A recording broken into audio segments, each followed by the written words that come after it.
Class 5 का यह पहला प्रश्न है। पहला प्रश्न है हमारा, कोष्टक से सही विकल्प चुनकर रिक्त स्थानों की पूर्ति कीजिए। तो यह जो आकृति है, यह कैसी है? कोन जैसी दिख रही है। तो यह आकृति कैसी है? तो यह आकृति सममित आकृति है।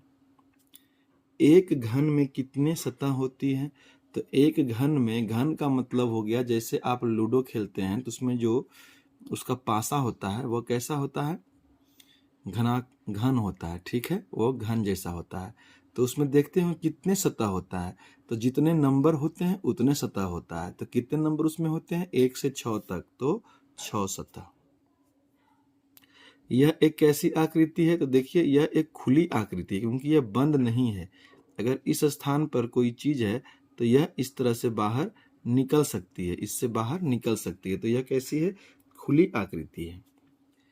किसी बंद आकृति के घेरे की माप को उस आकृति का क्या कहते हैं?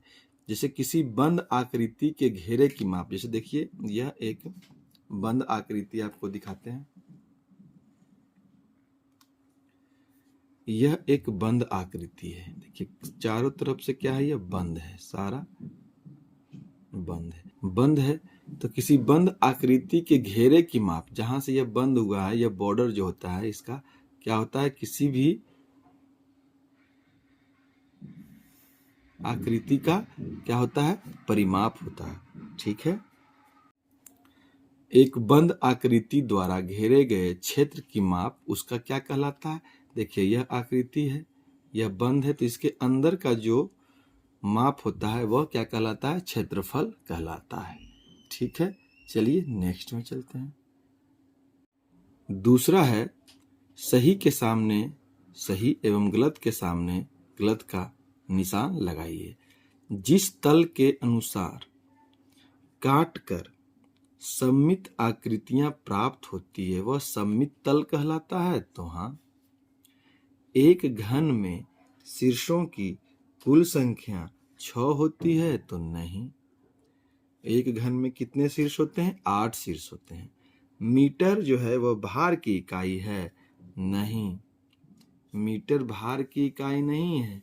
मीटर किसकी इकाई है? मीटर भार की इकाई है। तो नहीं। मीटर किसकी इकाई है? दूरी, ये लेंथ की इकाई है। मीटर लेंथ की इकाई है, लंबाई की इकाई है। मिलीलीटर धारिता की इकाई है। तो हाँ, यह किसी चीज की कैपेसिटी या वॉल्यूम को बताती है, ठीक है। नेक्स्ट है, वे आकृति जिनमें प्रारंभिक और अंतिम बिंदु एक ही होता है बंद आकृति कहलाते हैं। हाँ, जैसे देखिए यह बिंदु से शुरू हुआ और इसी बिंदु पर आकर मिल गया तो यह बंद हो गया। जैसे देखिए इस बिंदु से शुरू हुआ और इस बिंदु पर आकर मिल गया तो यह क्या हो गया? बंद आकृति हो गया, ठीक है। शुरू हुआ और ऐसे जिगजैग करते हुए भी अगर इस स्थान पर आकर बंद हो गया तो क्या होगा? यह भी एक बंद आकृति होगा, ठीक है। तीसरा प्रश्न है हमारा, मिलान कीजिए। देखिए यह कैसी आकृति है? यह आम जैसी आकृति है। तो इसमें देखिए एक भी सममित आकृति नहीं हो सकती है यह, क्योंकि इसमें कहीं से भी सममित आकृति नहीं बन पा रही है। तो यह हो जाएगा असममित आकृति, ठीक है। मीटर का मतलब 3 मीटर, क्योंकि 1 मीटर में 100 सेंटीमीटर, तो 3 मीटर में 300 सेंटीमीटर। घनाभ में कुल कितने किनारे होते हैं? तो 12, ठीक है।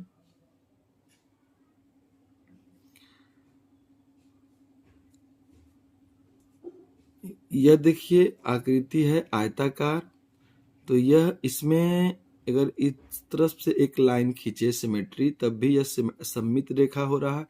इसमें 2 सममित रेखा तो ऐसे ही दिख रहा है, तो यह क्या होगा? सममित आकृति होगी, ठीक है। यह सममित आकृति होगी। इसके बाद देखिए इसमें सतहों की संख्या पूछा जा रहा है, तो यह कैसा आकार है? इसका सर्किल है, यह बॉल जैसा है।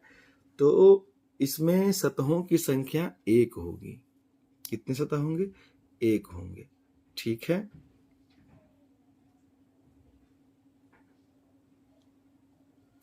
इसमें एक ही सतह होगा, ठीक। चौथा प्रश्न है हमारा, निम्नलिखित प्रश्नों के उत्तर दीजिए।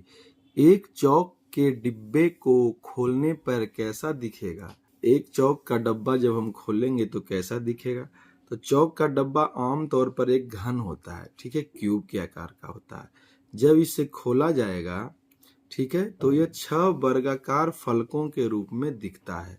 कैसा दिखता है? 6 वर्गाकार फलकों के रूप में यह दिखता है, ठीक है। एक चौक के डब्बे को खोलने पर कैसा दिखेगा? तो चित्र हम लोग बना लेते हैं। तो चित्र इस तरह से बनेगा।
जब हम एक चौक के डब्बे को खोलेंगे तो इस तरह का चित्र बनेगा।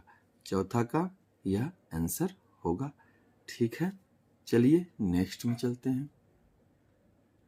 चौथा का दूसरा, अपनी पसंद की एक सममित आकृति बनाइए तथा इस पर एक सममित अक्ष खींचिए। तो चलिए एक सममित आकृति बनाते हैं।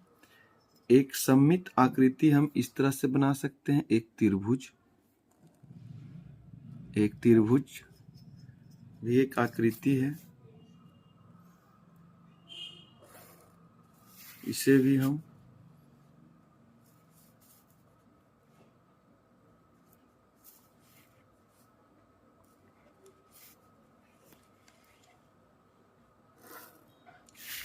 देखिए, एक त्रिभुज हो गया। इसकी सममित रेखा कहाँ होगा? अपनी पसंद की एक सममित आकृति, तो हमने सममित आकृति बना लिया, ठीक है। इस पर एक सममित अक्ष कह रहा है, तो चलिए एक अक्ष बना लेते हैं, ठीक है। अब देखिए यह जो अक्ष है इसे 2 बराबर भागों में बांट रहा है, ठीक है। तो किसी भी आकृति को जो लाइन 2 भाग में बांटता है उसे क्या कहते हैं? लाइन ऑफ सिमेट्री, ठीक है। 5वां क्वेश्चन है हमारा, राजू बाजार से 1 किलोग्राम टमाटर, 2 किलोग्राम आलू, 750 ग्राम गोभी और 250 ग्राम मिर्च लाया। बताइए राजू कितने किलोग्राम सब्जी लाया? ठीक है, चलिए राजू क्या क्या लाया? वस्तु कौन कौन सा था? वस्तु का नाम,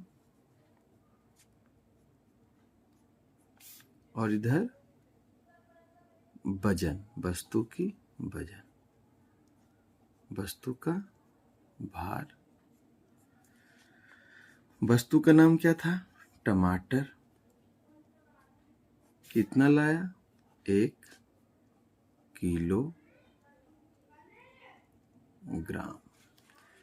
दूसरा क्या है? आलू।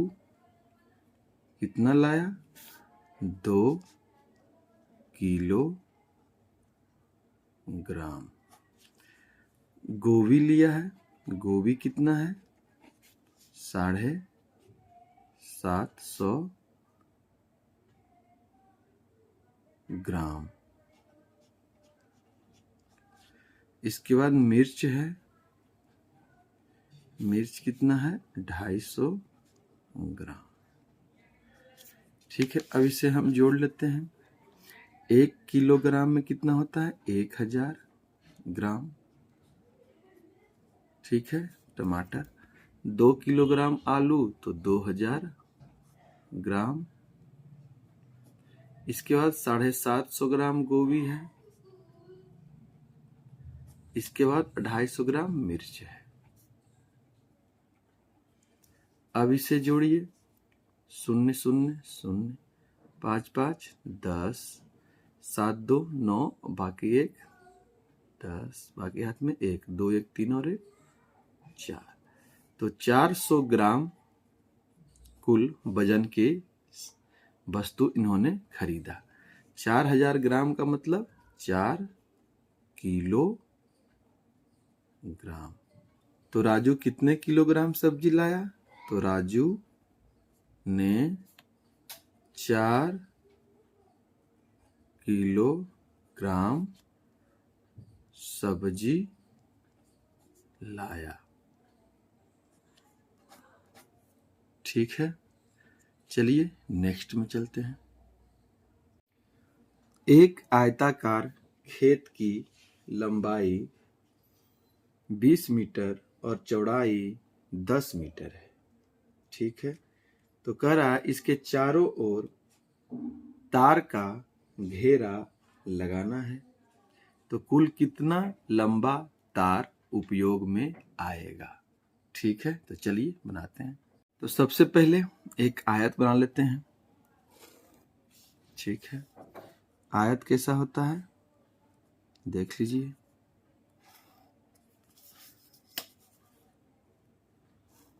आयत हो गया हमारा। आयत की लंबाई कह रहा है, तो लंबाई 20 मीटर और चौड़ाई 10 मीटर।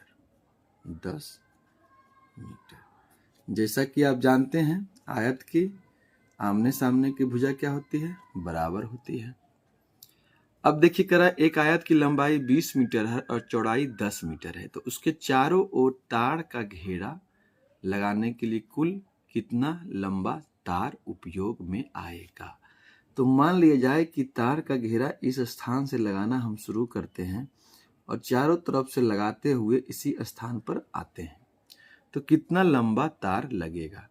तो इस स्थान से जब हम घूम रहे हैं, इसके मतलब है कि इसकी परिमाप, जो इसकी परिधि है इसकी चारों ओर की, इसी पर हम तार लगा रहे हैं। इसका मतलब है कि अगर हम इसकी चारों भुजा को माप लें तो हमें पता चल जाएगा कि कितना लंबा तार उपयोग में आएगा।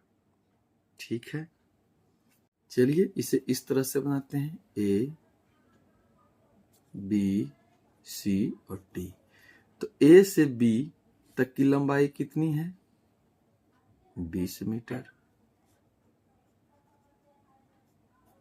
बी से सी की लंबाई कितनी है? 10 मीटर। यहां से यहां तक की लंबाई कितनी है? 20 मीटर, क्योंकि आमने सामने का भुजा क्या होता है? बराबर होता है। ए से डी तक की लंबाई क्या होती है? 10 मीटर। इसे हम इस तरह से भी जोड़कर बना सकते हैं, 20 10 30 20 50 और 10 60 मीटर, कुल 60 मीटर। दूसरा, इसका एक फॉर्मूला होता है, आयत का परिमाप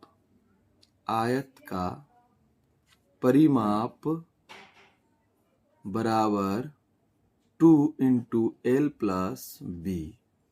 तो 2 गुने लंबाई कितनी है इसकी? 20 प्लस चौड़ाई 10, क्या है? मीटर में है।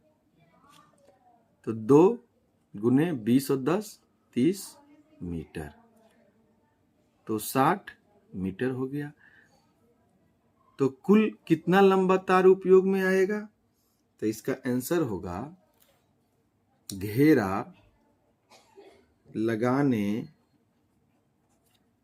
के लिए कुल 60 मीटर लंबा घेरा लगाने के लिए कुल 60 मीटर लंबा तार उपयोग में घेरा लगाने के लिए कुल 60 मीटर लंबा तार उपयोग में आएगा। ठीक है।